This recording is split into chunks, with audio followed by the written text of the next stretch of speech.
ሰላም ጤና ይስጥልን ክብራን አድማጭ ተመልካቾቻችን እንደምን ቆያችሁልን እያልኩኝ ወደ ሳቱ መረጃዎቻችን ተሻገርኩኝ። ከመረጃዎቻችን አንዱ ነገሩን በጥልቀት ስታጤን የነበረችው የተባበሩት አረብ ኤምሬት በአሜሪካና በኢራን ጉዳይ ላይ ዝምታዋን ሰብራለች። ይሄ የኔ የማያወላግድ አቋም ነው ስትል ቁጣ ያዘለ መግለጫ ሰጥታለች። አሜሪካ ኢራንን ለማጥቃት እንዳሰበችው ቀላል አልሆን ብሏታል። መረጃውን ይዘናል የምናስደምጣችሁ ይሆናል። ሌላኛው መረጃችን እጅግ ልብ ሰባሪ ነው። ሰው ለሰው አውሬ የሆነበት በደሃ ላብ የሚከበርበት ሰው ሊናውን የሸጠበት ዘመን ላይ ደርሰናል። ከመረጃችን አንዱ የሆነው የሊቢያ ስደተኞችን በተመለከተ በራሳቸው አጭበርባሪ ደላሎች እስከ ሞት እስከ ድብደባ አልፎም ቤተሰቦቻቸውን ቢሊየን ብሮችን አምጡ ልጆቻችሁ በህይወት ከፈለጋችሁ በማለት የቁም ስቃይ ውስጥ ከተዋል። ራሳቸው ለጉዞ የከፈሏቸው ብር አንሶ ማለት ነው። የጠየቁትን ብር ሳያገኙ ሲቀሩ ደግሞ ነፍስ ገለዋል፣ አጥፍተዋል፣ አካላዊ ድብደባ ጥቃትም አድርሰዋል። እናንተም በውጪም በሀገር ውስጥም ያላችሁ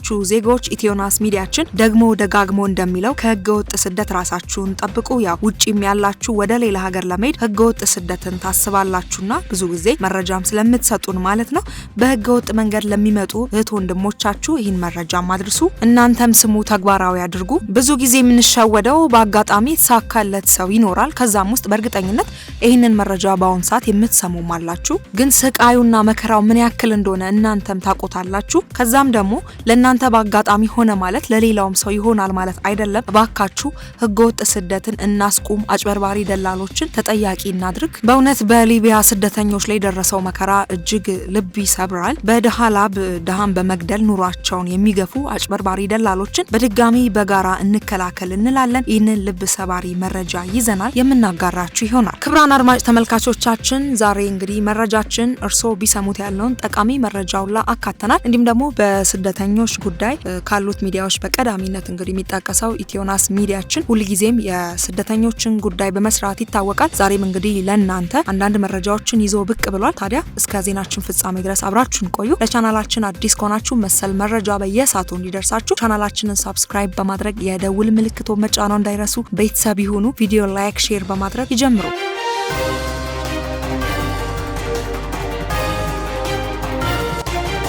ወደ መረጃዎቻችን ስናመራ የአሜሪካ ቁልፍ ወዳጅ የሆነችው አረብ ኤምሬት ከኢራን ጋር በተገናኘ መግለጫ ሰጥታለች። ወደ መግለጫው እናምራ። የአሜሪካ ቁልፍ የቅርብ ወዳጅ የሆነችው የተባበሩት አረብ ኤምሬት በኢራን ላይ ለሚሰነዘር ማንኛውም አይነት ጥቃት ግዛቷ መነሻ እንዲሆን እንደማትፈቅድም አስታወቀች። የሀገሪቱ የውጭ ጉዳይ ሚኒስቴር ባወጣው መግለጫ እንዳረጋገጠው ኤምሬትስ የምድር የአየር ወይም የውሃ ክልሏ ኢራንን ለመምታት በሚደረግ ወታደራዊ ዘመቻ እንዲውል አትፈቅድም። በተጨማሪም ለእንዲህ አይነቱ ጥቃት ምንም አይነት የሎጂስቲክ ድጋፍ እንደማታደርግም አቋሟን ግልጽ አድርጋለች። ኤምሬትስ ከአሜሪካ ጋር የጠበቀ ወታደራዊና ፖለቲካዊ ቁርኝነት ያላት ሲሆን እንደ አውሮፓውያኑ አቆጣጠር በ2020 በአሜሪካ አሸማጋይነት ከእስራኤል ጋር ግንኙነት ለመፍጠር ስምምነት መፈራረሟም ይታወሳል። ይሁን እንጂ ኤምሬትስ በዓለም አቀፍ ማዕቀብ ከተነጠለችው ጎረቤቷ ኢራን ጋርም ጠንካራ የንግድ ግንኙነት አላት። ምንም እንኳን በቀጠናው ፖለቲካዊ ሁለቱ ሀገራትም በተቃራኒ ጎራ ቢሰለፉም አቡዳቢ ግዛቷ የጦርነት ቀጠና እንዲሆን እንደማትፈልግ በዚህ መግለጫው አካታለች። ከዚህ ጋር በተገናኘ አሜሪካ፣ ሳውዲ አረቢያና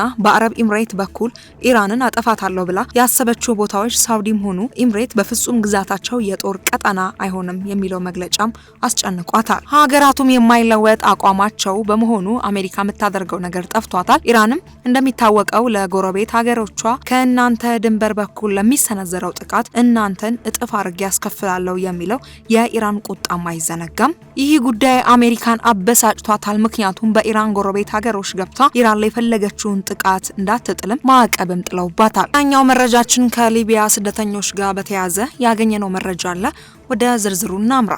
የፌዴራል አቃቢ ሕግ ስደተኞችን በህገወጥ መንገድ ከኢትዮጵያ ድንበር ካስወጣ በኋላ ሊቢያ ውስጥ ታግተው ገንዘብ እንዲጠየቅባቸውና እጅግ አሰቃቂ በሆነ መንገድ እንዲሰቃዩ አድርገዋል ባላቸው 25 ሰዎች ላይ ክስ መመስረቱን አስታወቀ።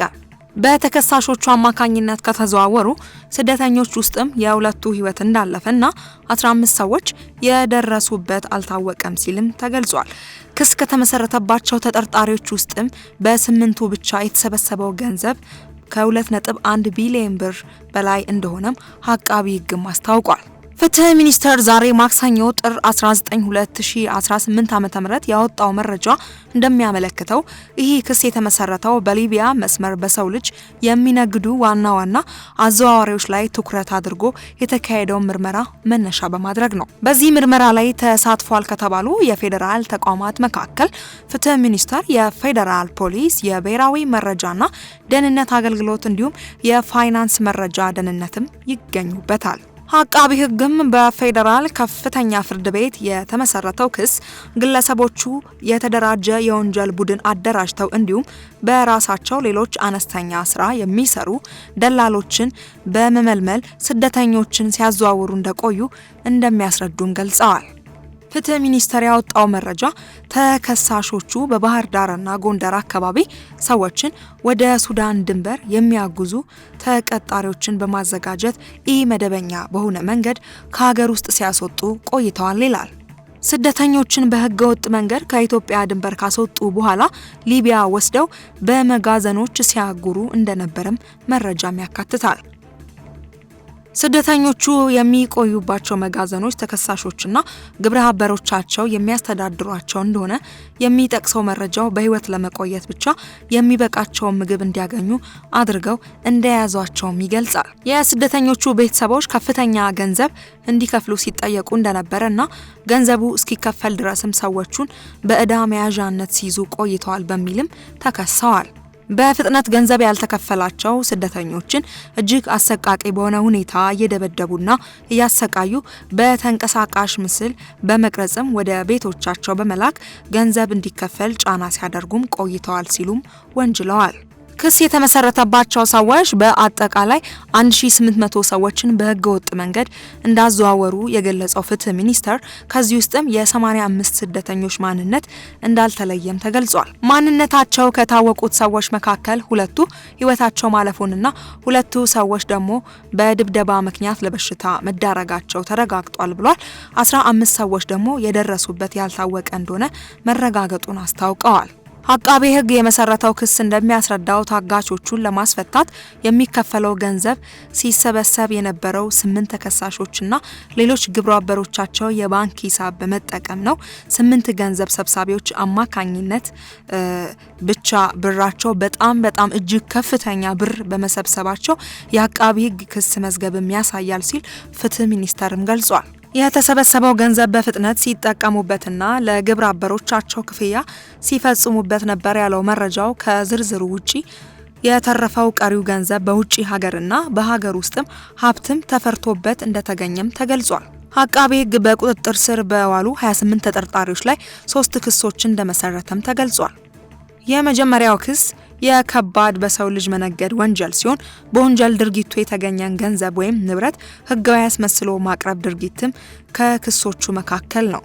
ሶስተኛው ክስ ህገወጥ ሐዋላ በመስራት ሀብት የማሸሽ ወንጀል እንደሆነም ተገልጿል። ተከሳሾቹ ያፈሯቸው ቤቶች፣ ተሽከርካሪዎችና 71 ሚሊዮን ብር በላይ የሆነ ገንዘብ ለማካካሻነት እንደታገደም ፍትህ ሚኒስቴርም አስታውቋል። እንግዲህ ውድ ቤተሰቦቻችን ከዚህ በደንብ መማር አለባችሁ። ህገወጥ ደላሎች እንግዲህ እናንተ ራሱ በሰላም ደርሳችሁ ቢሆን እነዚህ እህት ወንድሞቻችሁ ላይ እንደዚህ አይነት ከባድ ጥቃት ይሄ ብቻ አይደለም የመድፈር እንግዲህ ግድያውን አይታችኋል። አንድ መጋዘን ውስጥ እንደዚህ ታሽገው ህይወታቸውን ብቻ ለማቆየት ትንሽ ምግብ እየሰጧቸው ምንም ጥንቃቄና ምንም ሰባዊነት የማይሰማቸው ዝም ብለው የሰው ልጅ ሆኑ እንጂ ከሰው ያልተፈጠሩ ናቸው።